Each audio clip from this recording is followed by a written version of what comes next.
সরকারের নেতা নরেন্দ্র মোদী অমিত শাহের নেতৃত্বাধীন ভারতবর্ষের নির্বাচন কমিশন যেভাবে এসআইআর করে বাংলার আপামর মানুষকে হ্যারেস করছে, নির্যাতন করছে এবং নিষ্পেষণ করছে, যেভাবে বাংলার ভাষাভাষী মানুষের ওপর অত্যাচার নামিয়ে এনেছে, তার প্রতিবাদে চন্দ্রকোনা 1 নম্বর ব্লক তৃণমূল কংগ্রেসের আহ্বানে যারা আজকের এই প্রতিবাদ মিছিলে পা মিলিয়েছেন সেই সমস্ত সাধারণ আপামর মানুষকে ব্লক তৃণমূল কংগ্রেসের তরফ থেকে অনেক অনেক শুভেচ্ছা, ভালোবাসা এবং ধন্যবাদ জ্ঞাপন করছি। আপনারা সকলেই এসেছেন, প্রত্যেকটি বুথে তৃণমূল স্তরের কর্মীরা, ভাই বন্ধুরা, সমর্থকরা, অঞ্চল তৃণমূল কংগ্রেসের সকল নেতৃত্ব, আমাদের ব্লক তৃণমূল কংগ্রেসের সকল নেতৃত্ব, মহিলা তৃণমূল কংগ্রেসের সকল নেতৃত্ব, আইএনটিটিউসি তৃণমূল কংগ্রেসের আমাদের এসসি এসটি সেলের সকল নেতৃত্ব কর্মী সকলকে একযোগে শুভেচ্ছা, ভালোবাসা এবং ধন্যবাদ জ্ঞাপন করছি। আমাদের মধ্যে উপস্থিত ছিলেন জেলা তৃণমূল কংগ্রেসের আইএনটিটিউসির সভাপতি সম্মানীয় সনাতন বেরা মহোদয়। আমাদের মধ্যে উপস্থিত রয়েছেন চন্দ্রকোনা 1 নম্বর ব্লক তৃণমূল কংগ্রেসের সহ সভাপতি দিলীপ চক্রবর্তী মহোদয়। আমাদের মধ্যে উপস্থিত রয়েছেন মহিলা তৃণমূল কংগ্রেসের সভানেত্রী রূপা সাল মহোদয়া।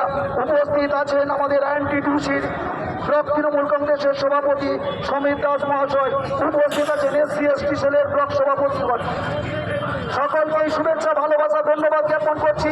ধন্যবাদ জ্ঞাপন করছি লক্ষ্মীপুর 1 অঞ্চল তৃণমূল কংগ্রেসের সভাপতি গৌতম মল্লিককে, তার টিম নিয়ে সমস্ত মানুষকে একসাথে জড়ো করে এনেছেন। ধন্যবাদ জ্ঞাপন করছি আমি তন্ময় ভাইকে, নেতৃত্ব দিয়ে সকল স্তরের কর্মী সমর্থক ভাইকে ধন্যবাদ জানাচ্ছি। অঞ্চল তৃণমূল কংগ্রেসের তন্ময় ভাইকে, উনি সকল স্তরের মানুষকে সঙ্গে নিয়ে উপস্থিত হয়েছে। ধন্যবাদ জানাচ্ছি পুলকেশ পাল সহ তার সমস্ত টিমকে। ধন্যবাদ জ্ঞাপন করছি অঞ্চল তৃণমূল কংগ্রেসের নেতৃত্বকে। আমাদের 4 নম্বর মানিককুণ্ড অঞ্চলের মনোয়াদ্দা নেতৃত্ব দিয়ে লোক নিয়ে এসেছেন, ধন্যবাদ জ্ঞাপন করছি তাকে। 5 নম্বরের সুকুমারটাকে ধন্যবাদ জ্ঞাপন করছি। ধন্যবাদ জ্ঞাপন করছি আমাদের সব্যসাচী ঘোষকে, 6 নম্বর অঞ্চল তৃণমূল কংগ্রেসের সভাপতি। সকলকে ধন্যবাদ, শুভেচ্ছা, ভালোবাসা জানাই। সবশেষে আপনাদেরকে আহ্বান করছি যে আসুন সকলে মিলে একত্রিত হন। আমাদের নেত্রী মমতা বন্দ্যোপাধ্যায়, আমাদের নেতা অভিষেক বন্দ্যোপাধ্যায় যেইভাবে বাংলার মানুষের পাশে দাঁড়িয়েছেন, আমাদেরকে একত্রিত হতে হবে।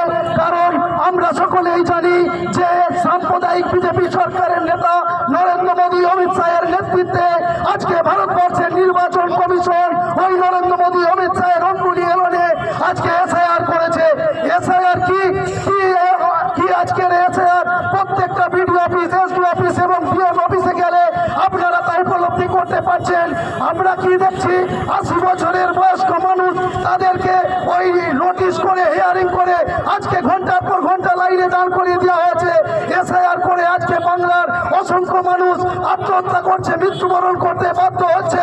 ভারতবর্ষের নাগরিকত্ব তার থাকবে কি থাকবে না এই প্রশ্নের সম্মুখীন করে দিয়েছে এই এসআইআর। কিন্তু এসআইআর তো ভারতবর্ষের নাগরিকত্ব প্রমাণ করে না। এসআইআর এর কারণ কি ছিল? এসআইআর এর কারণ ছিল মৃত ভোটার, শিফটেড ভোটার, তাদেরকে ভোটার তালিকা থেকে বাদ দেওয়া হবে।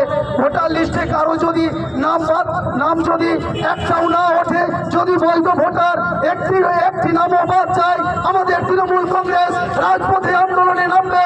আমাদের নেত্রী মমতা বন্দ্যোপাধ্যায়, আমাদের যুব নেতা অভিষেক বন্দ্যোপাধ্যায় তা হুঁশিয়ারি দিয়েছেন, আপনারা দেখেছেন। আমরা বলতে চাই, আপনারা যাদের ভোটে নির্বাচিত হয়ে প্রধানমন্ত্রী হয়েছেন, আপনি যাদের ভোটে নির্বাচিত হয়ে ভারতবর্ষের স্বরাষ্ট্রমন্ত্রী হয়েছেন, সেই ভোটারটা যদি অবৈধ হয়, তাহলে প্রথম অবৈধ প্রধানমন্ত্রী নরেন্দ্র মোদী, অবৈধ স্বরাষ্ট্রমন্ত্রী অমিত শাহ, আর অবৈধ আমাদের নির্যাতন শুভেন্দু অধিকারী, এদের বিরুদ্ধে আমাদেরকে একত্রিত হতে হবে। বাংলাকে ঐক্যবদ্ধ হতে হবে। বাংলার মাটি ক্ষুদিরামের মাটি, বাংলার মাটি মাতঙ্গিনী আজরার মাটি, বাংলার মাটি প্রফুল্ল চাকির মাটি, বাংলার মাটি পদ্মচাচের মাটি। তাই বিপ্লবের এই শক্ত মাটিতে সাম্প্রদায়িক বীজ বাংলার মানুষ কখনোই কাটতে দেবে না। মনে রেখো, দুর্বৃত্তের দল হুঁশিয়ার থাকবে। বাংলার মানুষ 2024 সালে তা হাতে হাতে প্রমাণ করে দেবে। 2024 সালে চতুর্থবারের জন্য মমতা বন্দ্যোপাধ্যায় আমার মুখ্যমন্ত্রী হবে।